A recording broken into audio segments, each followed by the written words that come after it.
ao Instagram e hoje a gente tem mais um encontro aqui falando sobre os 7 livros que marcaram a minha vida, ok? Então vai ser uma conversa muito legal. Hoje nós temos exatamente John Ronald Reuel Tolkien. Finalmente, John Ronald Reuel Tolkien, aquele mestre, né, da narratologia, das histórias que marcaram, né, a humanidade por tanto tempo.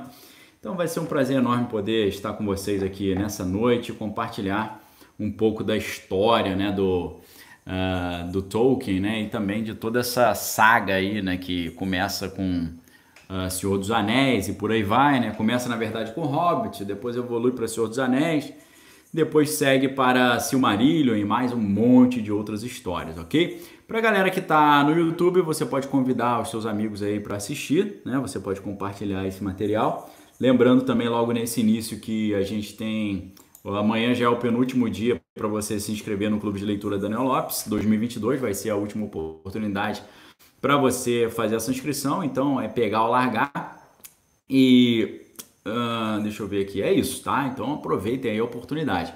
E a gente segue aqui na nossa série de conversas. Hoje a gente vai falar sobre essa obra maravilhosa, né, do Tolkien, o Silmarillion, que funciona como uma espécie de antigo testamento do Senhor dos Anéis, ok? Uma espécie de antigo testamento do Senhor dos Anéis.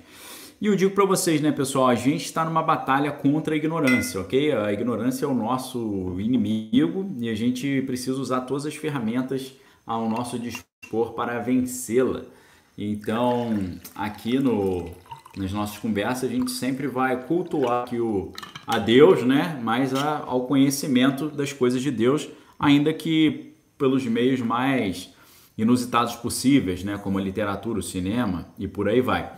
Então, o Silmarillion, ele é uma obra maravilhosa porque o Tolkien, ele escreveu o Hobbit, né? E o Hobbit fez um enorme sucesso. Então, a editora pediu para o Tolkien fazer uma sequência. Eles querem uma sequência. O negócio deu certo, a gente ganhou dinheiro, queremos continuar. Então, eles quiseram uma sequência do Hobbit, né? E aí, o que eles fazem, então? Eles decidem, é claro, o Tolkien decide continuar esse trabalho. Só que aí, por uma espécie de mal entendido, né, os editores eles não gostaram muito, né, da primeira versão do Silmarillion que foi enviada, né? E aí o que acontece? Ele decide então fazer outra história que acabou desembocando ali na história do Senhor dos Anéis. E o Silmarillion ficou meio que para depois, né? Então o Silmarillion ele vendeu bem, né? Ele chegou a vender bem quando foi publicado, né? Mas não no nível do Senhor dos Anéis, né?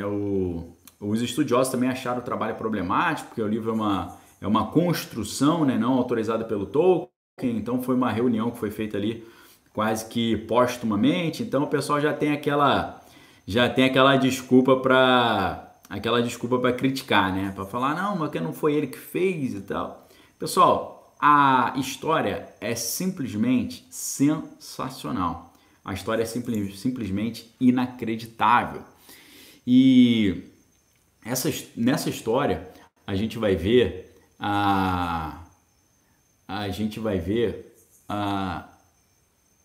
o início de tudo, né? O início dessa história. E só lembrando um pouquinho, né, a minha caminhada com Tolkien, né? Eu conheci o Tolkien, assim, eu considero, na minha acepção, eu conheci Tolkien tardiamente, né? Porque eu já tinha, sei lá, deixa eu ver aqui, 15, 16 anos, mais ou menos 16 anos, por aí.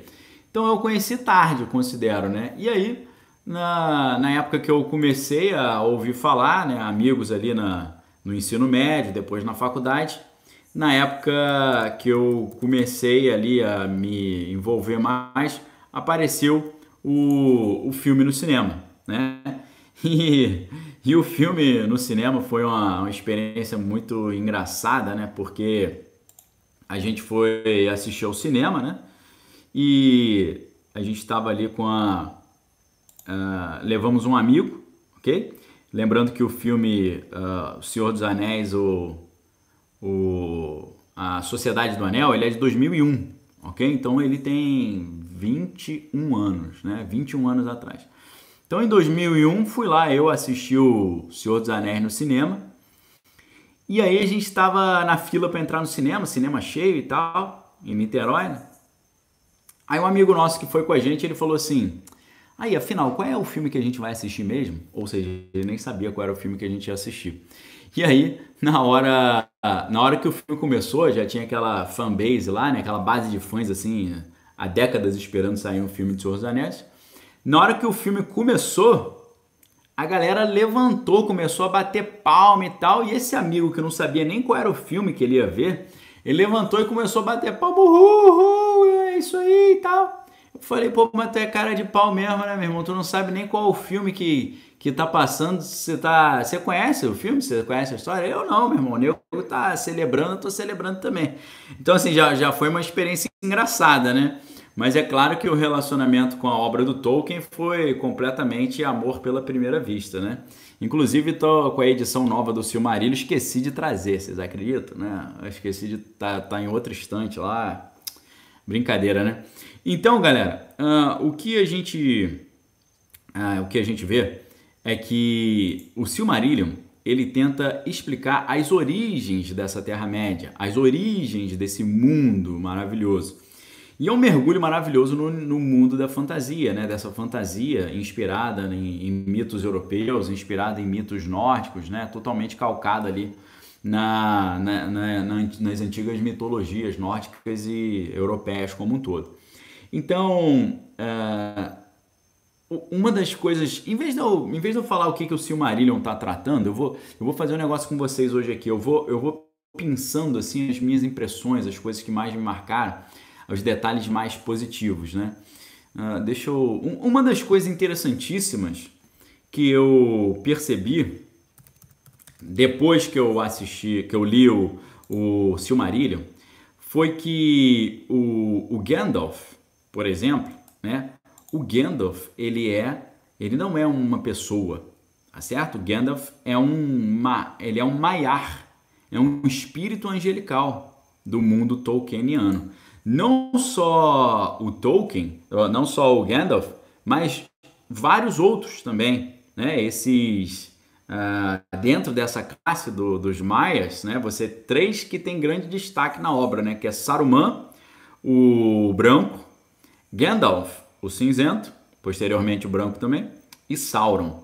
Ou seja, quando você olha Sauron, Saruman e Gandalf, eles são da mesma categoria, tá certo? Eles são da mesma hierarquia, eles são do mesmo nível, ok? É claro que a gente tem também um dos nomes do Gandalf é Olorin, né? Mas você tem também o Radagast, né? Você tem o Saruman, né?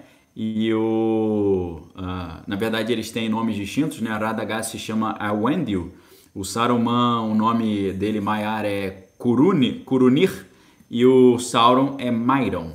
Ou seja, quando a gente analisa o Silmarillion, a gente percebe as classes angelicais. E quando a gente percebe essas classes angelicais, a gente vê que, por incrível que pareça,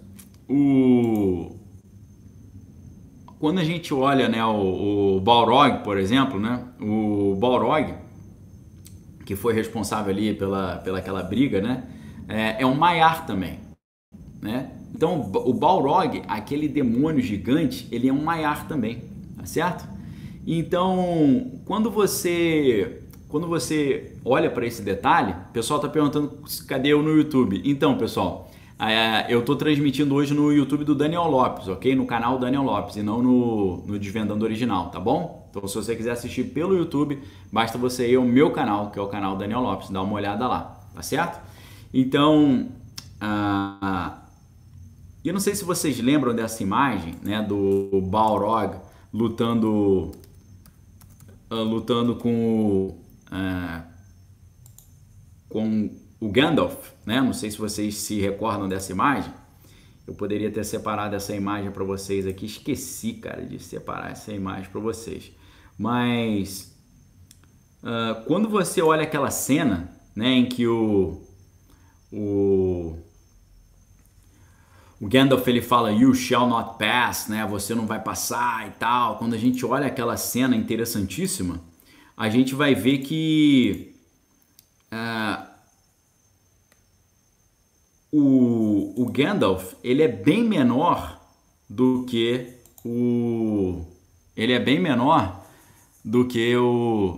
o Balrog, né? Obrigado, Domingos aí, valeu pela força, tá? Obrigado pela força aí. Deixa eu tentar colocar a imagem aqui para vocês, vamos ver. Consegui puxar a imagem aqui, mas é só para a galera do Instagram, ok? Então nessa imagem que a gente vê, que é no primeiro filme Senhor dos Anéis, da Sociedade do Anel, né? Quando você olha essa imagem, quando eu olhei essa imagem e com a leitura que eu tinha feito do Silmarillion, eu aprendi muito sobre o mundo espiritual. Por quê? Eu percebi que o Gandalf, do tamanho de um ser humano normal, e o Balrog, um ser espiritual gigantesco, são seres espirituais da mesma categoria, ok? Então, aí você fala assim, mas Daniel, como é que pode os dois serem seres espirituais da mesma categoria? Esse entendimento que eu tive a partir do Silmarillion me ajudou a entender a diferença entre anjo caído, demônio e a encarnação de Cristo, ok? Por quê? Quando você vê o que acontece, né, com esses anjos, né, esses Maiar, o Gandalf ele foi enviado para a Terra junto com outros seres angelicais para proteger a Terra, para serem guardiões da Terra. Então eles vieram para a Terra dentro de uma missão especial. Então eles caíram ali, né? Eles desceram para a Terra dentro de uma roupagem humana, assim como Cristo quando encarnou, né? Então todo mundo olhava para Jesus, via um homem, mas na verdade Jesus era um ser muito poderoso. Então quando você olha essa imagem, vamos supor que em vez de a gente estar imaginando Gandalf e Balrog, a gente está imaginando Jesus e alguns poderosos da Terra. Quando você olha esse detalhe, você vai ver que assim como Jesus ele se esvaziou, e a Bíblia fala, né, Jesus Cristo sendo Deus, ele não usurpou assumir a forma de Deus, antes ele se esvaziou e assumiu a forma de servo. Quando a gente vê que Jesus vem para a Terra esvaziado, quando ele vem para a Terra enfraquecido, nós entendemos exatamente essa cena aí. Porque o Gandalf ele vem para a Terra numa forma humana, ou seja, ele teve que se esvaziar para poder vir aqui numa forma humana. O Balrog ele foi expulso dos céus na sua forma angelical. Então ele desceu na sua forma angelical e depois foi ficando feio e perdendo a sua beleza e se tornando semelhante ao seu novo líder, que era o Melkor, né? Que era o primeiro grande líder, que depois foi preso, né, nas últimas batalhas lá do Silmarillion, e era o chefe de Sauron, né? Sauron era chefe do Balrog e de toda essa galera do Sauron e todo esse pessoal maligno, né? Então é muito interessante você perceber isso, né? Que você vê os dois são da mesma categoria angelical, mas eles estão ali em missões diferentes. Um foi expulso, veio no seu tamanho gigante original, o outro se esvaziou para assumir ali uma função humana, né? Um visual humano. Então o Tolkien ele me ajuda e ajudou muito a entender essa dinâmica, né, do mundo espiritual. Ajudou demais. E quando a gente olha o Silmarillion, outra coisa muito interessante que já está no início ali, né, porque os eventos, né, do Silmarillion eles acontecem ali em algum momento do passado da Terra, né, da Terra-média. E de acordo com essa ideia, né, as histórias elas têm uma sequência, né? Você tem a criação, você tem o ano das lâmpadas, os anos das árvores, a primeira idade, segunda idade, terceira idade, quarta idade e a sexta era, né? Então, o que é interessante é que você tem da quarta à sexta era, você chega até os dias atuais, né? Você chega até a vida moderna, né? Então é interessante isso, né? Que a história ela como se ela viesse até o mundo contemporâneo, ok? Obrigado, doutor Paulo Leite, toda a galera aí. Então, A primeira história é chamada, das primeiras histórias do Silmarillion, é chamada de A Música dos Ainur, ok? Então é um relato da criação. Então você tem ali o Deus Criador, o Deus Eterno, que é chamado de Eru. Eru significa o único, né? Também chamado de Ilúvatar. O que é Ilúvatar? É pai de todos, né? A gente sabe que pai de todos também é um dos nomes aí, um dos títulos do Odin, né? All Father, né? Father of All. Então é o Odin. Então, o relato da criação no Silmarillion é muito interessante, assim como o relato no Nárnia também é muito legal, também é muito interessante, porque ambos os relatos envolvem o canto, envolvem a música. Então, o Ilúvatar, ele primeiro cria os Ainur, que é um grupo ali de seres celestiais, espirituais eternos, né? Chamados de a prole do seu pensamento, né? Vieram do fruto do pensamento do Eru, ou Ilúvatar. E aí o Ilúvatar, ele reúne os Ainur e lhes apresenta um tema musical, a partir do qual ele pede que eles criem uma ótima música. E entre esses Ainur, você tem um deles que é o Melkor, né? Ou também conhecido como Morgoth. Então o Melkor, ele tinha recebido o maior poder e conhecimento de todos os Ainur. Ele era o Ainur mais poderoso e mais sábio e mais inteligente. Obrigado aí a Klepper Oliveira, valeu, seja bem-vindo, espero que você goste do conteúdo. Então o Melkor, a quem Ilúvatar tinha dado o maior poder e conhecimento de todos, né, rompeu com a harmonia da música para desenvolver a sua própria canção. Isso é muito interessante, ok? Porque quando você olha na Bíblia, você fala assim, na Bíblia não fala exatamente isso, né? A Bíblia diz assim, no princípio criou Deus os céus e a terra era sem forma e vazia, e o Espírito de Deus revolvia sobre a face das águas, e disse Deus, haja luz e houve luz e tal. Mas o que é interessante é que você vê Deus ali na criação falando no plural, façamos um homem, a nossa imagem, conforme a semelhança. Então, lá no Gênesis, você já vê que Deus ele está fazendo a criação do céu e da terra a partir de uma coletividade, né? É claro que originalmente, quando a gente pensa no Criador, a gente está pensando em quê? Estamos pensando ali em Pai, Filho e Espírito Santo, a Trindade criando. Mas além da Trindade, o livro de Jó vai nos ajudar a entender que havia um coro celestial, tá certo? Havia um coro angelical que estava ali junto com Deus nessa criação. Isso está lá no livro de Jó 38:7, ok? Jó 38:7. E nessa passagem, ela é muito curiosa, porque em Jó 38:7 a gente vai perceber o seguinte, olha só que narrativa muito interessante. Jó 38:7, eu vou abrir aqui para vocês. Jó 38:7, beleza. Vou voltar um pouquinho, né? O Senhor convence Jó da sua ignorância.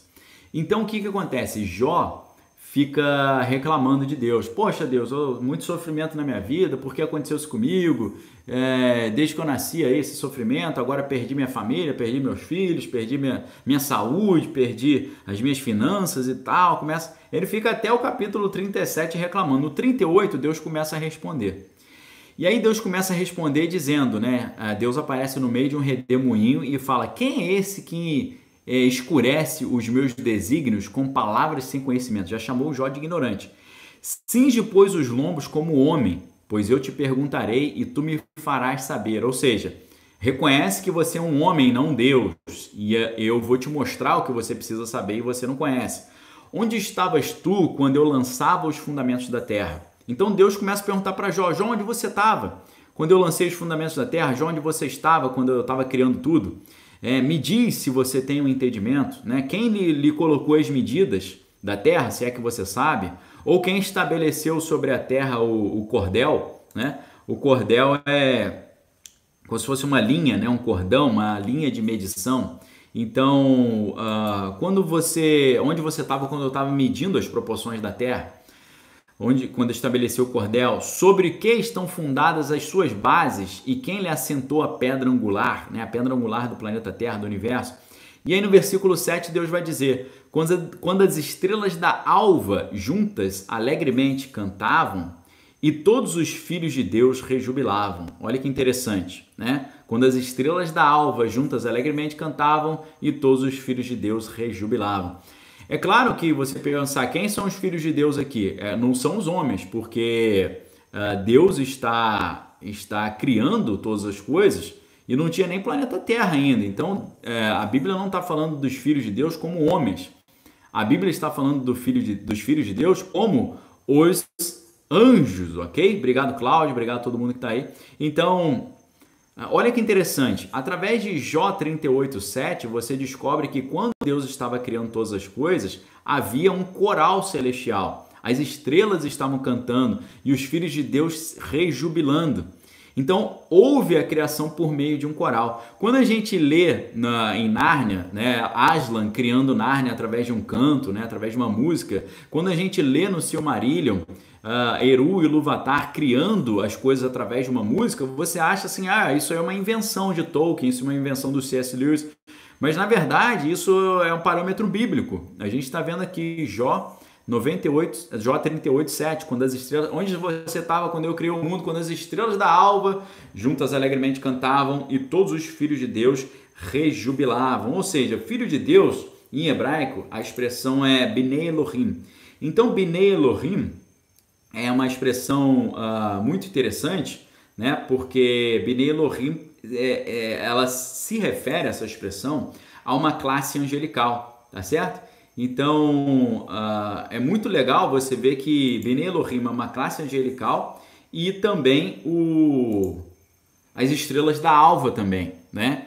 Estrelas da alva e filhos de Deus são classes angelicais.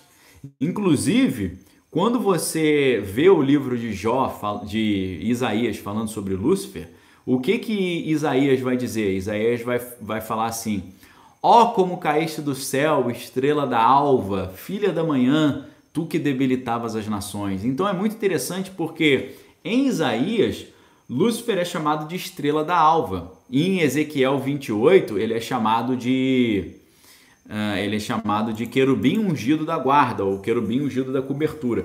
Então isso aqui é muito interessante porque você vê que Jó 38:7 dá destaque a essa categoria angelical chamada a estrela da alva, e a gente vê que essa estrela da alva é uma categoria angelical que está diretamente relacionada com Lúcifer. Então, quando a Bíblia quando o Silmarillion está falando que Deus está criando tudo e tem ali um que é o mais poderoso que está ali naquele meio, mas começa a querer perverter a criação, ele começa a querer mudar a melodia, ele começa a querer cantar diferente, né? Fazer uma melodia diferente, não quer seguir as orientações que estão sendo dadas, né? Então, isso é muito interessante porque a gente tem uma referência para isso, né? É claro que a expressão que é usada aqui em Jó é um pouco diferente da expressão usada no original, lá em Isaías 14, né? Porque em Isaías 14, quando fala assim, ó, como caíste do céu, estrela da manhã, filha da alva, tu que debilitavas as nações, a expressão hebraica é Hillel ben Shahar, ok? Hillel ben Shahar, né? E o Fabrício está falando, né? Que não quer seguir o maestro, exatamente isso. Então, o que é interessante é que lá no Silmarillion, quando o Deus, então, que é o Eru, o Ilúvatar, ele está criando, o Melkor, ele rompe com a harmonia da música para tentar desenvolver a sua própria canção. E alguns Ainur se juntaram a ele, alguns dos anjos se juntaram a ele, enquanto outros continuaram a seguir o Ilúvatar, causando o quê? Causando discórdia na música, ok? Isso acontece 3 vezes com o Eru, o Ilúvatar, dominando com sucesso o seu subordinado rebelde com um novo tema de cada vez, ok? Então, pessoal, o que está acontecendo aqui, né? A gente a gente está vendo o Deus, ele lançando uma melodia, né? Um tema. O que é um tema? Um tema musical, né? Sei lá, imagine aí qualquer tema. Eu tentei imaginar aqui um tema da música do Steve Vai, que é bem interessante, que é...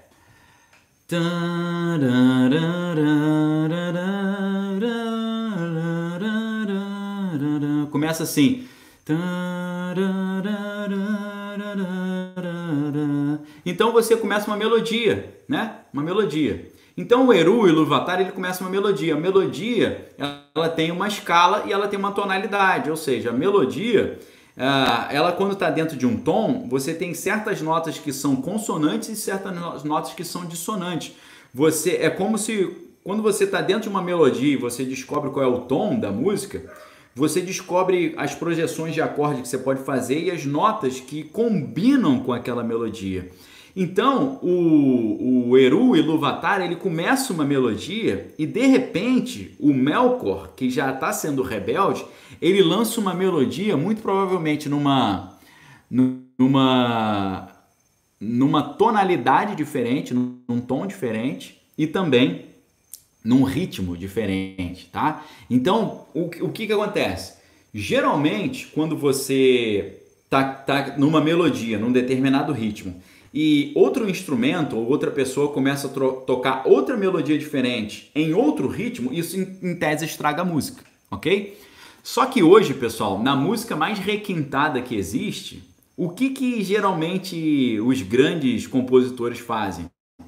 Eles não respeitam essa regra. Eles mudam o ritmo da música e eles mudam também a melodia da música. Você vê que às vezes, quando algum instrumento vai solar em cima de uma determinada melodia, o que eles fazem? Eles solam fora da escala, naquilo que eles chamam de outside. Ou seja, você sola meio tom para frente, você sola um tom para frente, você sola um tom e meio, 2 tons para frente, ou seja, para dar um clima diferente, né? Um clima é como na mistura da culinária, você misturar sabores assim que parece que não combinam, mas dão um ar requintado, tá certo? Então o Matias está falando aí, valeu Matias, a polirritmia, né? O outside, né? Você tem estruturas de ritmo que são 3 linhas rítmicas ao mesmo tempo na mesma música, ou seja, isso é a música mais requintada que existe. A música que mistura tonalidades e a música que mistura estruturas rítmicas. Então o que acontece? Deus ali, né, como o grande maestro, sempre que o Melkor lançava uma melodia dissonante, e provavelmente num ritmo diferente também, Deus incorporava isso na sua música para torná-la mais bela ainda. Ou seja, 3 vezes o Melkor, o do mal, tentou atrapalhar a melodia e criar uma melodia independente. E aí o Eru, o Iluvatar, que era Deus, ele reincorporava aquilo ali dentro da sua composição, né? Dentro da sua estrutura rítmica e melódica. Então, Deus ali ele vai absorvendo o imprevisto, né? Ou a irregularidade, vai absorvendo a atonalidade, vai absorvendo a arritmia e vai fazendo com que a música fique mais enriquecida, ou seja, é quase que uma música contemporânea, né? Matias, já vi que você tem bom gosto, hein, Matias, né? Falando bom e velho Frank Zappa, exatamente isso, né? Porque a música contemporânea, a música dodecafônica, por exemplo, ela não tem uma tonalidade certa, né? Você toca a sequência das 12 notas que tem, né? O Dó, Ré, Mi, Fá, Sol, Lá, Si, mais os intervalos, e você toca essa sequência sem que nenhuma delas estabeleça autoridade como a nota tonal, entendeu? Você toca de uma determinada forma, né? E foi o Schoenberg que desenvolveu essa música atonal. O Schoenberg ele desenvolve esse conceito da dodecafonia, ou seja, não tem um tom prevalente, né? A música é multitonal. Então o que é interessante é que esse relato da criação de Tolkien ali no Silmarillion, ele te faz você imaginar isso como se fosse uma orquestra totalmente contemporânea, entendeu? Você vê, como o Matias falou, né? O próprio Frank Zappa, você vê a música começa numa melodia, numa linha melódica, de repente um instrumento entra com outro ritmo, diferente do da música, e você fala, pô, coisa estranha, mas vai ficando legal. E de repente um saxofone vem e começa a solar assim, um tom acima do tom da música normal. Aí as pessoas falam assim, poxa, mas estranho isso, né? Mas quando você entende o que está em jogo, o negócio fica absurdamente rico, entendeu? Então, assim, em vez de Deus ficar chateado, pô, tá estragando minha música, Deus incorpora a arritmia, Deus incorpora a tonalidade e Deus usa isso em favor de criar a melodia cada vez mais complexa. E o que é interessante a gente observar aqui é que quando o Melkor, que é esse ser do mal, começa a tentar atrapalhar a orquestra, alguns dos anjos, dos Ainur, seguem ele, né? Então, 3 vezes o Melkor tentou atrapalhar, mas ele criava novos temas a partir da tonalidade que o Melkor estava trazendo. Então, o que o Ilúvatar fez? O Ilúvatar ele parou a música e mostrou a eles uma visão de Arda, né? A Arda é a terra, né? Arda vem de palavras antigas para terra, que é Eda, né? Geia e tal. Então, o Ilúvatar dá uma visão para eles do mundo que foi criado no meio daquela melodia e dos seus povos, né? Então a visão desapareceu e aí Ilúvatar ofereceu aos Ainur a oportunidade de entrar em Arda e governar esse novo mundo, ok? Então muitos dos anjos, eu vou chamar os Ainur de anjos, tá? Muitos dos anjos, dos Ainur, aceitaram, assumindo a forma física e tornando-se vinculados a esse mundo, ok? Os Ainur maiores se tornaram os Valar, enquanto os Ainur menores se tornaram os Maiar, ok? Então aqui está aquela explicação que eu dei no início para vocês, tá certo? O que está no início aqui dessa explicação? Primeiro que, né, que as cordas, quando você tem a corda é uma vibração, né? Ela gera um som. E o som ele é classificado por Hertz. Hertz significa vibrações por segundo, né? Hertz é uma oscilação. Quantas oscilações está tendo por segundo, né? E o que é interessante aqui, eu vou até indicar um livro para vocês, é O Som e o Sentido, do José Miguel Wisnik. Eu tenho ele aqui, mas eu não vou lembrar onde ele está, porque ele está numa categoria meio sui generis. E era um livro muito legal, porque ele vinha com um CDzinho junto, né? Então, nesse livro, você vê que se você pega uma batida, né? Você pega uma batida, pom, pom, pom, pom, pom, e você vai fazendo a batida ficar mais rápido. Pom, pom, pom, pom, pom, pom, pom, pom, pom,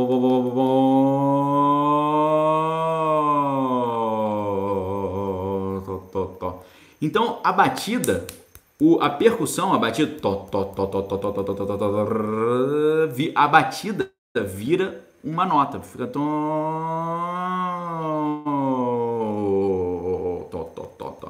Então é muito interessante você ver a interseção entre a frequência e o tom. E hoje a gente sabe um pouco pela física que as dimensões, né? A gente fala de teoria das cordas, né? O Michio Kaku, teoria das cordas. Pela teoria das cordas, cada dimensão tem uma vibração diferente. Ou seja, como a Esther está falando, é uma relação entre a teoria das cordas e a mecânica quântica, exatamente isso. Então, cada uma das 11 dimensões que o Michio Kaku fala, cada uma tem uma vibração diferente. Então, você vê um conhecimento muito refinado quando você vê que lá em Jó 38.7, ele já estava associando vibrações com a construção do mundo, né? Então, hoje a gente sabe, né, que o fóton, por exemplo, ele é ao mesmo tempo uma onda, por isso ele tem uma vibração, e ele é uma partícula. Então, hoje a gente sabe que o fóton e a energia propriamente dita, pela equação de Einstein, né, energia é igual a massa vezes velocidade da luz ao quadrado, a gente sabe que a energia, ela se traduz em matéria. Então, isso é muito interessante. O outro aspecto que a gente está vendo aqui, que é muito legal, que tem tudo a ver com a Bíblia, com um entendimento um pouco mais requintado da Bíblia, é que esse Deus criador, ele chama alguns dos anjos para descerem à terra e governarem na terra. Alguns aceitam, outros não. Porque para aceitar esse desafio, eles teriam que assumir uma forma física e se tornarem vinculados a esse mundo. Então, os Ainur maiores se transformaram nos Vala, que eram esses deuses que se encarnaram e vieram para a Terra. Enquanto os Ainur menores se tornaram os Maiar. Entre os Maiar, você tem o Balrog, você tem o Gandalf, você tem o Saruman, você tem o Sauron, você tem o Radagast, você tem todos esses que alguns viraram seres malignos, outros viraram espécie de magos, né? Então os Valar, eles tentaram preparar o mundo para os habitantes que viriam, né? Os elfos e os homens. Enquanto Melkor, né? Melkor, ele queria a terra para ele, só para ele, né? Então ele estava sempre tentando destruir o trabalho, né? Então isso durou ali milhares de anos através de ondas de destruição e criação até que o mundo tomou forma. E aí vem a história do Valakenta. Valakenta é o relato dos Valas, né? E descreve ali Melkor e cada um dos 14 Valas em detalhe, né? Alguns dos Maiar também, e revela como Melkor seduziu os Maiar, inclusive aqueles que eventualmente se tornariam os Sauron e os Balrogs, entendeu? Então é muito interessante esse relato, né? A gente vê como é que, né, surge essa transição dos anjos para anjos caídos, né? E no Quenta Silmarillion, né, a maior parte desse trecho é uma série de contos ali interligados que são ambientados nessa primeira era, né, que narram a trágica saga das 3 joias forjadas. Então, o que está atrás dessa história, né? O nome Silmarillion vem das Silmarils, né? O que são as Silmarils? As Silmarils são joias brilhantes, né, compostas de luz, a luz imaculada das 2 árvores na história, né? Havia, em vez de ter uma árvore da vida, né?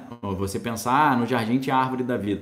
Tem a árvore da vida e tem a árvore do conhecimento do bem e do mal. Então, na história do Silmarillion, você tem 2 árvores, assim como na Bíblia também. No jardim do Éden, você tem a árvore da vida e a árvore do conhecimento do bem e do mal. E nesse relato, você vê que as Silmarils foram feitas de uma substância cristalina chamada Silima, por Fëanor. Fëanor era um elfo de Noldorin, que vivia lá em Valinor. E as Silmarils desempenham um papel central ali no Silmarillion, né, que fala da criação de Ea, né, que é o universo, e o início dos elfos, dos anões e dos homens. Então, o Tolkien descreve essa história de forma muito interessante, né, porque as Silmarils, elas foram criadas, né, por esse elfo, que era o príncipe do clã mais habilidoso dos elfos, né, que era os Noldor, né, esse clã de Noldor. E eles usaram essa luz que vinha dessas árvores, né, que a gente pode chamar aqui de árvores da vida. Então, as Silmarils foram tornadas ali peças sagradas por Varda. Varda era a vala que acendeu as primeiras estrelas, né, para que queimassem as mãos de qualquer criatura maligna ou mortal que tentasse tocá-las sem merecer, né, essas estrelas. E juntamente com uma aranha, que é do mal, que é um Goliant, né, o Vala rebelde, que é o Melkor, ele destruiu as 2 árvores, né? Essas 2 árvores foram destruídas. A gente pode comparar isso com a queda, né, do ser humano, a queda espiritual que fez com que os seres humanos fossem retirados do Éden, ok? Wagner falando, né, que Tolkien é fora da curva, daria uma jornada inteira apenas com os livros dele, com certeza. Então, é muito interessante essa história, porque então Melkor, ele destrói as árvores, né? E mais tarde, aí, no esforço ali de cura, né, dos Vala, uma das árvores, né, deu uma flor prateada e a outra deu um fruto dourado antes de morrer, as 2 árvores, né? Esses elementos foram enviados para o céu, né, e se tornaram o Sol e a Lua. Então o Sol e a Lua são frutos dessas árvores que foram criadas no início do planeta Terra, né? Então o Sol e a Lua foram criados como luminares ali para iluminar a Terra-média contra Melkor, para que a humanidade, os elfos e os anões não vivessem em trevas. Então, o que acontece, né? Mas nenhuma dessas esferas irradiava essa luz original das árvores, né? Que estava livre, né, do veneno ali de um Goliath, que era essa aranha diabólica maligna, né? Então, as Silmarils, elas continham toda essa luz restante das 2 árvores. Então os Valar, né, eles pediram para o Fëanor que os entregasse para que eles pudessem restaurar as árvores, mas ele não quis. Ele não quis entregar as joias, né? Então veio a notícia que Melkor havia matado o pai de Fëanor, né, que é o Finwë, o grande rei de Noldor, né, e roubou as Silmarils.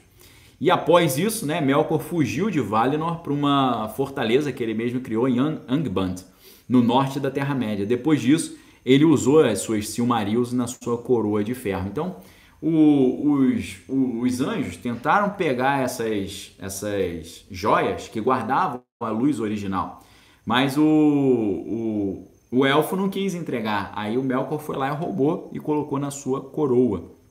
Então o Fëanor ficou furioso com Melkor, né, a quem ele chamou de Morgoth, né, que é o inimigo das trevas do mundo, e com o desejo ali de tomar essas gemas também pelos seus próprios propósitos, né? Então, junto com os seus filhos, ele fez um juramento, esse Fëanor, que era um elfo, que os obrigava a lutar contra qualquer um que retivesse as Silmarils deles, né? Que não quisesse entregar as Silmarils para eles. Então, esse juramento aí resultou em muitos problemas futuros, né? Incluindo várias guerras, né? Inclusive de elfos contra elfos. E aí o Fëanor, então, ele liderou muitos desses elfos de volta à Terra-média, né? E a fuga aconteceu durante essa primeira era da Terra-média, levou a um grande sofrimento, né, para os elfos e eventualmente também para os homens, né? Porque houve 5 grandes batalhas tentando recuperar essas joias. Essas batalhas foram travadas em Beleriand, né? Mas no final os Noldor, né, essa raça de elfos e todas as pessoas que fizeram esse juramento falharam na sua tentativa de recuperar as Silmarils. E aí aí que entra a história de Beren e Lúthien, ok? Aí que é a história.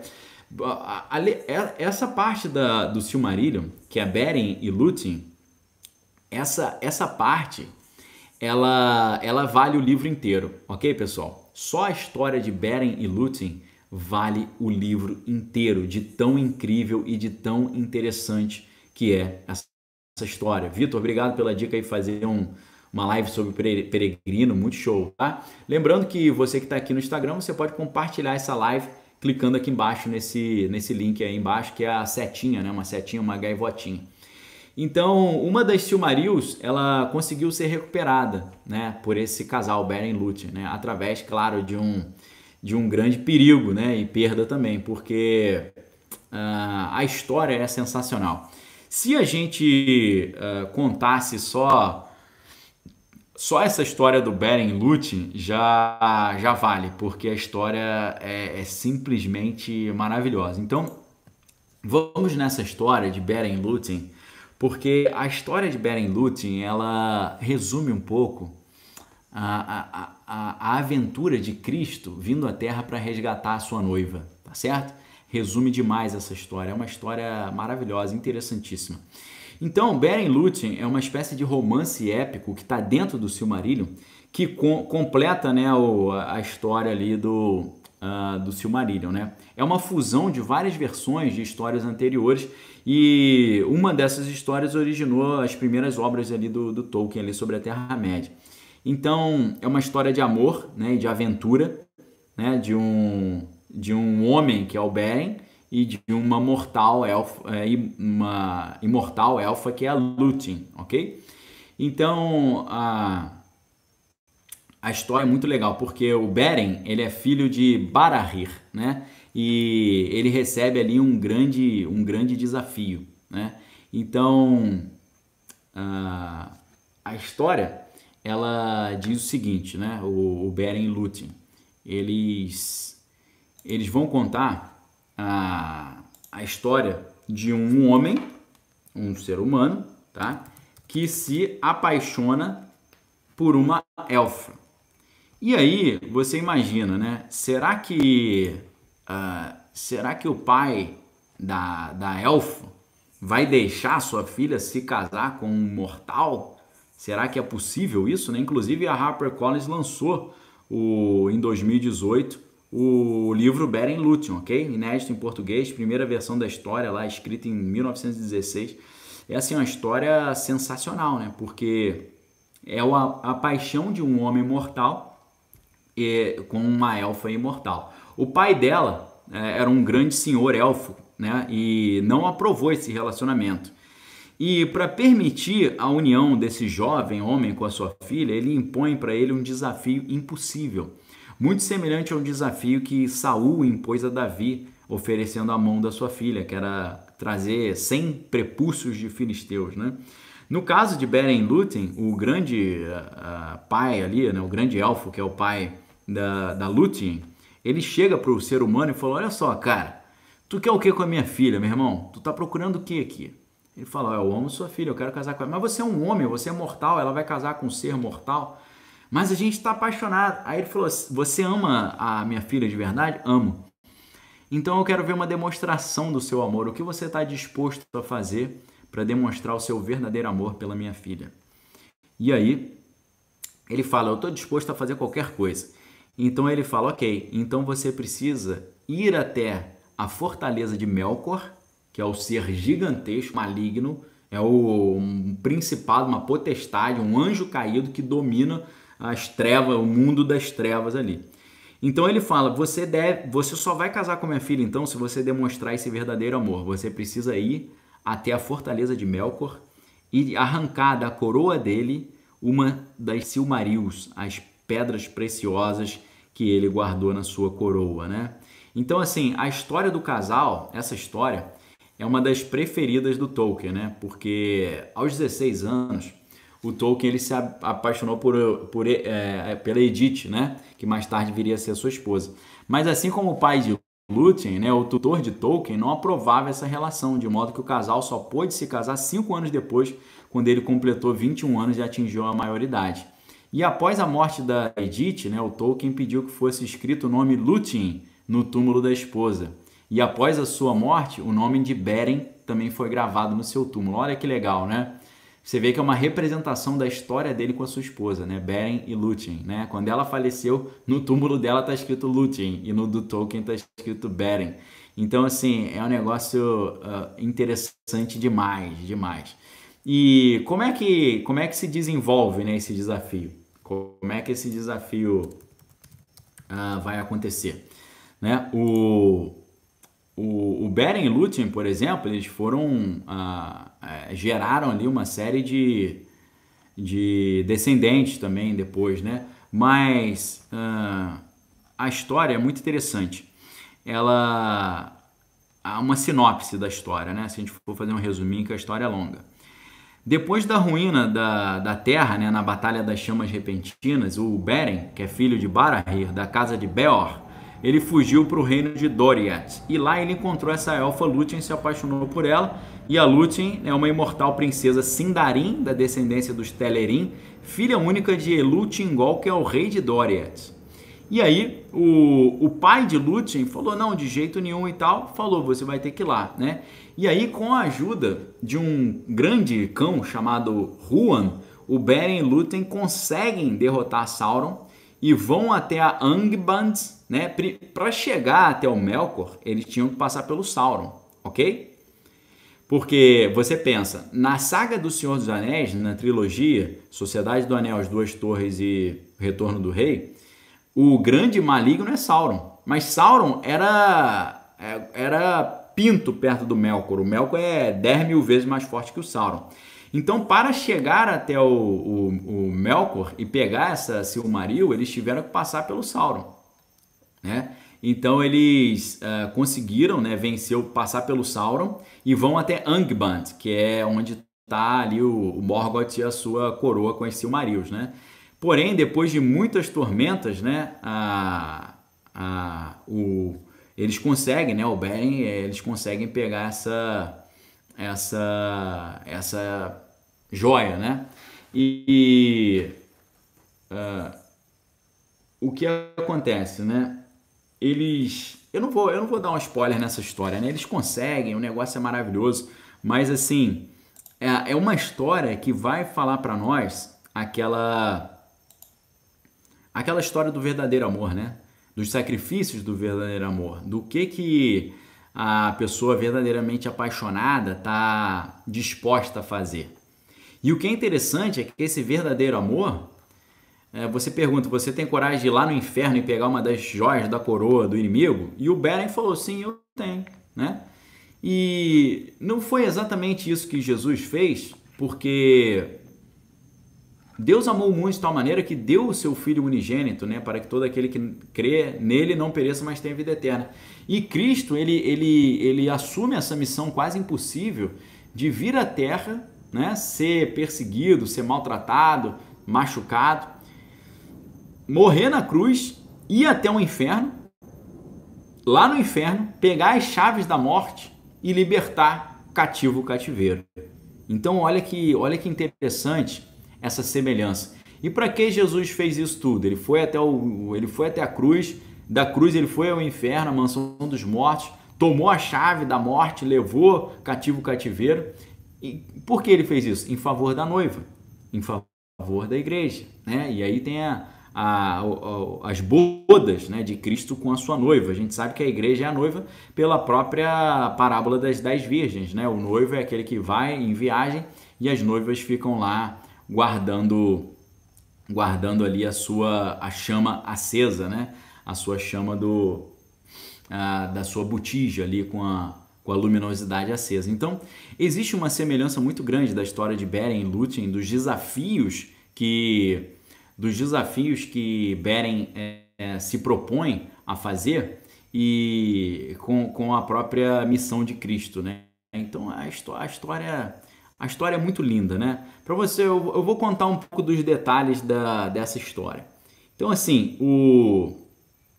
a Lúthien, né? Ela é filha de um elfo, né? Então, ela possuía poderes mágicos. Então, o que acontece, né? O pai não aceitou e tal, e a Lúthien, ela viu, né, o Beren saindo lá para essa missão, né? Então, para se livrar, né, do Beren, ele falou, vai lá e pega aquela coroa. Ele fez isso pro cara morrer mesmo, né?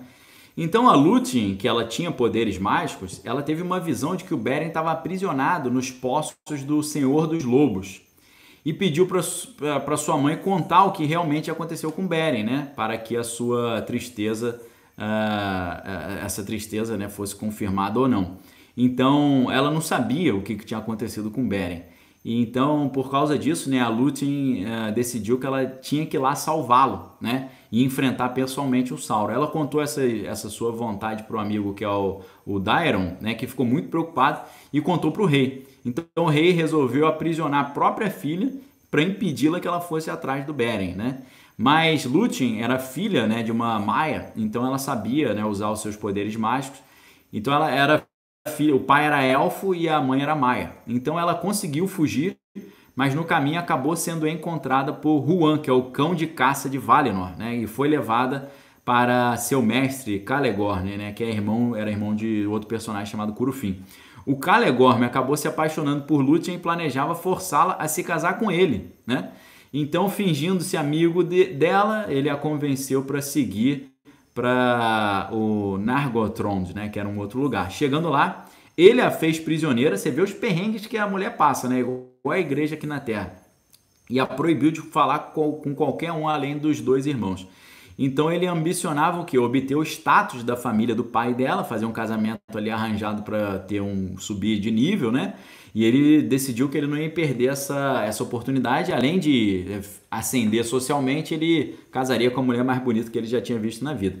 E o Huan, que foi o maior dos lobos, né? Ele ficou com pena, né? Esse grande lobo Huan, ele fica com pena de Lúthien e decide se rebelar contra o seu mestre. E a ele foi permitido falar com palavras apenas 3 vezes, né? O lobo só pôde falar com palavras 3 vezes, e uma vez que assim fizesse, ele morreria, né? Apesar disso, ela aconselhou, né, a eles escaparem daquele local. Então eles fugiram, ela foge montada nesse lobo gigante, e eles vão até a ilha de Sauron. Então ela começa a cantar para o Beren, né, e ele respondeu o chamado dela, mesmo imaginando que era apenas o seu delírio, né, uma imaginação. Ele nunca ia imaginar que era ela que estava ali cantando. E o Sauron ouviu, né, que Lúthien estava lá, e sabendo da fama e da beleza, né, ele com muita malícia, né, desejando levá-la prisioneira para Morgoth, o seu mestre, para que ele pudesse lá se divertir com ela, né? Então, ele enviou vários lobos, né, para matar o Juan, só que o Juan derrotou todos os lobos. Depois disso, ele enviou o poderoso lobisomem. Tem lobisomem, né, no Silmarillion, que é o Draugluin, que também foi derrotado por Juan. Então ele decidiu enfrentar o Juan pessoalmente, né, o Sauron, e cheio de confiança, né, que ele ia acabar matando finalmente ali o famoso cão dos Valar, né? Ele se transformou no mais poderoso lobisomem que já existiu, né? Você vê que o Sauron era um shapeshifter, né? Ele mudava a sua forma. E aí ele se transforma nesse lobisomem terrível, né? O Juan ficou assim meio ressabiado, né? Mas Lúthien ficou ali e ajudou nessa luta.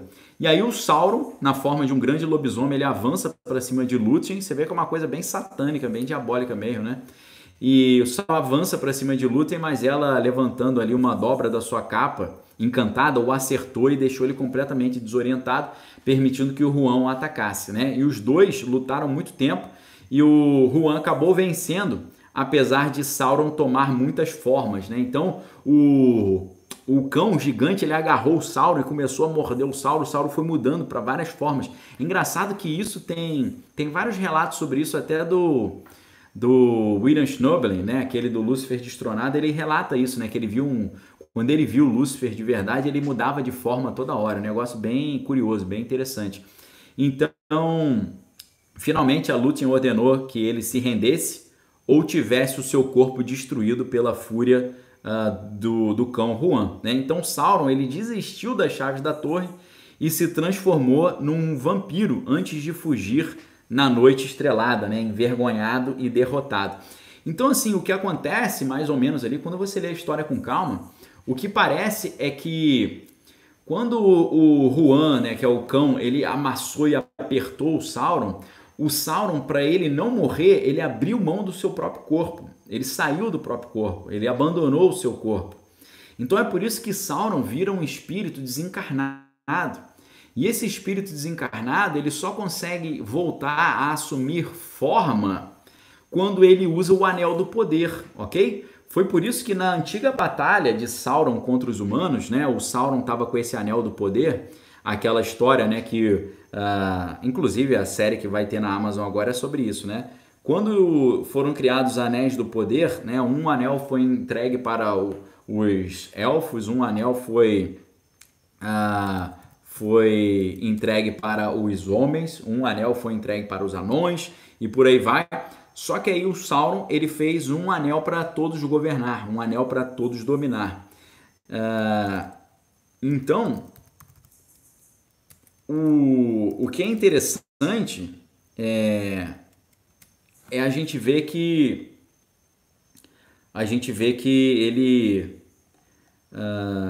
ele cria esse anel e com esse anel ele conseguiu tomar forma de novo. Só que numa das batalhas, quando Sauron foi lutar contra os humanos, junto com os elfos, o rei Isildur, ele conseguiu dar uma espadada na mão do Sauron e cortou o dedo onde estava o anel. Na hora que cortou o dedo onde estava o anel, ele perdeu o seu corpo de novo, essa estrutura corpórea. E aí ele virou um espírito desencarnado, uma alma penada. E aí ele se transforma naquilo que a gente vai conhecer depois na saga do Hobbit, principalmente no Hobbit volume 2, no segundo filme, porque o Hobbit é um livro só, mas eles quando fizeram os filmes, fizeram 3 filmes. Então, você conhece, o Sauron, ele começa a aparecer de novo com um outro nome, chamado de Necromante, ok? Então, esse anel, ele não só era o anel, como o Wagner está lembrando aí, né? Um anel para todos governar, um anel para encontrá-los, um anel para todos trazer na escuridão aprisioná-los, né? One ring to rule them all, né? One ring to find them, né? E por aí vai. E eles começam o Sauron, na sua forma alma penada, meio vampírica, ele é conhecido pelo título de necromante. A gente sabe que necro é morte, né? Mante é adivinhação. Necromante é você obter adivinhações a partir da consulta aos mortos. Então é até por isso que você vê no segundo filme do Hobbit, quando você tem a fortaleza de Dol Guldur, ali tem um portal espiritual por meio do qual o Sauron está voltando para a nossa dimensão. E aí, quando ele vem junto com os espectros, né, com os Nazgûl, Quando ele aparece, inclusive é até uma cena parecida assim com os orixás e tal, né? Cada um com uma armadura, e ele no meio, né, com aquele olho, parece até, fica um negócio meio libidinoso também, parece um órgão feminino, né? Ele aparece no meio assim de uma fenda e como se fosse um olho de réptil, mas ele no meio do olho sai a forma dele. Então a Galadriel, né, e o Gandalf, todo mundo percebe que não é necromante nenhum, é o próprio Sauron que está tentando voltar para a dimensão, recuperar o anel e voltar a ter corpo de novo. Então é nesse momento que a Galadriel, ela pega aquele vasinho com aquela luz que é aquela luz antiga das árvores, né? E ela diz o Sauron tá querendo vir pro mundo e ela fala, You are nameless, faceless, formless. Você é sem nome, sem face e sem forma. Ou seja, ele estava sem nome, porque ele não era mais chamado Sauron, ele era chamado Necromante. Ele estava sem rosto e ele estava sem forma. E é por isso então que Galadriel, numa grande batalha espiritual ali, ela joga aquela luz para cima dele e fala, You are nameless, faceless, formless. Você é sem nome, sem face, sem forma. Go back to the void from whence you came. Volte para o vácuo de onde você veio. E ela lança essa força em cima dele e ele sai igual uma bola de fogo e vai para a torre lá de Sauron. A sua torre, né? E ele voa como uma bola de fogo muito semelhante àquela ideia da Mãe do Ouro, né? Que a gente já comentou aqui tantas vezes. Então, assim, essa história é maravilhosa. Então o Sauron, ele perde essa luta e ele vai embora derrotado, abandonando ali o seu corpo, né? O seu corpo ficou totalmente destruído, ele não aceitou a derrota, ele poderia ter se rendido, mas ele não quis se render, então ele preferiu fazer uma espécie de projeção astral, de desdobramento. Ele preferiu perder o seu corpo físico a reconhecer a derrota. Então ele abandona o corpo e vira uma espécie de alma penada, né? Uma espécie de espírito obsessor ali. Então o Sauron, né, ele foge envergonhado e aí Lúthien, ela toma controle da ilha de Sauron e com os seus poderes ela destrói a torre e liberta os prisioneiros que estavam ali. Tinha uma série de prisioneiros. E Lúthien encontra então Beren caído ao lado do corpo de Felagund, né, e pensou que ele estivesse morto, mas ele acordou ao nascer do sol e viu ali a mulher amada, né? Então eles enterraram o Felagund, que tinha morrido, e o Huan, o cão, retornou para o seu mestre, que era o Celeborn. Então Beren pediu para Lúthien retornar para os seus pais. Ele falou, não, esquece isso, volta lá para os seus pais, porque não se achava digno, né, de uma pessoa tão nobre como ela vivesse na pobreza em uma floresta, né, como se fosse ali uma mulher mortal. Então eles acabaram reencontrando o Celeborn e estavam ali envergonhados por ter sido expulso lá devido ao que tinha acontecido, né? E aí inicia uma luta com Beren, né? O Huan mais uma vez abandonou seu mestre, lutou ao lado de Beren e Lúthien. E eles conseguiram iniciar uma fuga, mas o Curufin armou um tiro com seu arco, né, em Lúthien. E Beren, nesse momento, pulou na frente da flecha e recebeu o disparo.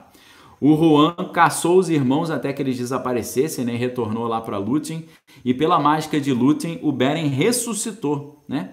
E esperou ela dormir para entregá-lo aos cuidados de Huan enquanto ele ia lá para a fortaleza de Angband buscar essa Silmaril, essa pedra que estava na coroa de Morgoth, né? Então, quando Lúthien acordou e viu que ele tinha partido, ela correu atrás do Beren e quando eles chegaram lá em Angband, na fortaleza de Morgoth, né? É muito interessante isso porque eles assumiram a forma de um vampiro servo de Morgoth e também do lobisomem, ou seja, eles se fantasiaram do vampiro e do lobisomem lá de Morgoth, ok? Pessoal, esse negócio de vampiro e lobisomem é incrível, tá? Depois a gente pode fazer um trabalho só sobre isso. Essa história aqui, pessoal, é gigantesca, mas olha o nível, né, dos detalhes, né? Olha os detalhes espirituais. Então, vou dar uma acelerada aqui, né? Então ela deu para Beren a pele de um grande lobisomem, disfarçado dessa forma eles entraram na fortaleza. Nos portões ali tinha um gigante lobisomem que confrontou eles. E aí Lúthien, usando seu poder, fez com que ele adormecesse e juntos eles chegaram até o trono de Morgoth, né? Mas o Senhor da Escuridão conseguiu enxergar através dos disfarces, percebeu que eles estavam disfarçados. Então Lúthien começou a cantar e toda a corte de Morgoth, inclusive Beren, caíram no sono profundo. Isso tem também lá no nos Vingadores, né? Quando ela faz esqueci o nome da personagem, faz o Thanos dormir, né? Então, aproveitando-se disso, ela saltou no ar, né? Atirou sua capa contra os olhos de Morgoth, né? Protegendo Beren. Então, pessoal, no final da história, eu vou fazer o seguinte, eu vou deixar um link aqui com a história para vocês lerem depois, ok? Mas eu quero dizer para vocês, é uma história linda, tá? É uma história maravilhosa. E é uma história que denota profundo conhecimento do mundo espiritual, ok? Porque você pode não acreditar nisso, mas você não precisa acreditar. Nos altos escalões da magia, em muitas das ordens da alta magia, para você galgar os 3 últimos postos, que representam as 3 últimas esferas da árvore da vida, da Cabala, né? Que é a Etz Haim, né? Que é a árvore da vida. Para você galgar esses últimos 3 pontos da árvore da vida, primeiro você tem que cruzar o abismo, que é a esfera da At, e aí você consegue acessar as esferas Binah, que é conhecimento, Hormah, que é sabedoria, e Keter, que é coroa. Então essas 3 últimas fases do crescimento de um sumo sacerdote dentro de certas ordens mágicas, ele tem que cruzar o abismo para atingir uma espécie de imortalidade. Lembra, cruzar o abismo para atingir imortalidade? Indiana Jones e a Última Cruzada. Ele tem que passar por cima do abismo, arriscando poder cair lá e perder a sua vida, para ele achar o cálice sagrado com a vida eterna. Entendeu? Então, tudo que você está vendo ali no Indiana Jones está calcado nas ordens mágicas e também na árvore da vida. Então, quando chega nesses últimos postos, em muitas dessas ordens, o cara precisa escolher se ele quer seguir o caminho para se transformar numa espécie de lobisomem ou seguir o outro caminho para se transformar numa espécie de vampiro. Você pode não acreditar, não precisa acreditar, mas o William Schnobelen conta isso no Lúcifer Destronado, ok? Então, pessoal, acho que nessa altura vocês já perceberam a minha paixão pelos livros, né? E eu quero compartilhar essa paixão com vocês, né? Uma vez que Jesus fala, ide por todo mundo e fazei discípulos. Então, eu quero ser um instrumento para poder discipulá-los, né? Eu quero ser o seu mentor, eu quero ser o seu tutor, eu quero te ajudar nessa jornada do conhecimento, mas para poder te ajudar de uma forma mais sistemática, eu preciso que você esteja mais próximo, eu preciso que você esteja conosco. E para você estar conosco, você precisa clicar, para você que está no YouTube, você precisa clicar aqui embaixo e ter acesso ao clube de leitura, para a gente vir estudar mais próximo. O clube de leitura tem 12 livros, mais 2 livros bônus, total de 14 livros, 1 livro por mês, 1 aula por semana, 1 live por mês para tirar dúvida, e grupo fechado para a gente fazer a live e ter a mentoria. Então, é uma jornada maravilhosa que eu convido vocês para virem participar comigo. Amanhã já é o penúltimo dia, e então amanhã é o penúltimo dia e domingo é o último dia, né? A domingo é a última oportunidade que você vai poder entrar para fazer a inscrição. O Fábio está falando que fez a inscrição hoje, né, no nome da esposa Bruna. Glória a Deus, fico feliz por você ter confiado no nosso trabalho e vir estudar conosco. A gente tem uma aula liberada gratuitamente para todo mundo, para você sentir mais ou menos como é que é o curso. O link para essa aula liberada tá lá na nossa bio aqui, tá bom? Aline, Deus te abençoe, tá? Que você possa se recuperar. A Judite está perguntando qual foi o livro de janeiro. O livro de janeiro foi esse aqui, ó, o livro do professor Olavo, que é o Visões de Descartes, ok? Eu vou mostrar para vocês aqui. O livro de janeiro foi Visões de Descartes, você vai ter acesso se entrar agora, e você, entrando agora, você já vai ter acesso ao livro de Descartes e ao livro bônus, que a gente tem um livro bônus em janeiro e um livro bônus em dezembro. O livro bônus de janeiro foi Pós-modernismo, um guia para entender a filosofia do nosso tempo, ok? Então é a oportunidade imperdível aí que vocês têm para virem estudar conosco. Depois de domingo não vai ter mais essa oportunidade, você só vai poder acessar o Clube de Leitura 2023, que serão outros livros, vai ser outra dinâmica, então é uma oportunidade imperdível, ok? Para quem está no Instagram, o link está aqui na descrição do meu perfil. Para quem está no YouTube, o link está aí no chat. Acabei de colocar aí de novo para vocês, ok? Venham estudar conosco. Pessoal falando aí para falar sobre a Divina Comédia, né? Para falar sobre o Peregrino. Obrigado, tá? Pela sugestão. São obras maravilhosas. E amanhã a gente tem, de manhã, às 8h15, a gente vai falar sobre o livro do professor Olavo, A Nova Era e a Revolução Cultural. Muito importante para você entender o que está acontecendo no Brasil e no mundo hoje, ok? O Fábio está falando, minha esposa começou hoje, ela amou. Eu conheci o Daniel, mas nunca tinha estudado, né, com ele, então muito legal.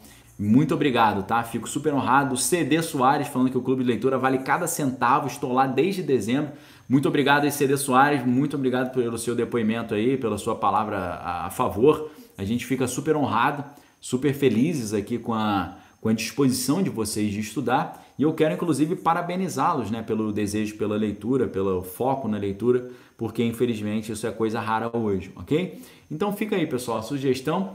Vocês que gostaram dessa nossa conversa de hoje, você tem a oportunidade de compartilhar esse print aí. Você pode dar um print, compartilhar o print aí nos seus stories e me marcar, né, e colocar um comentário legal, ok?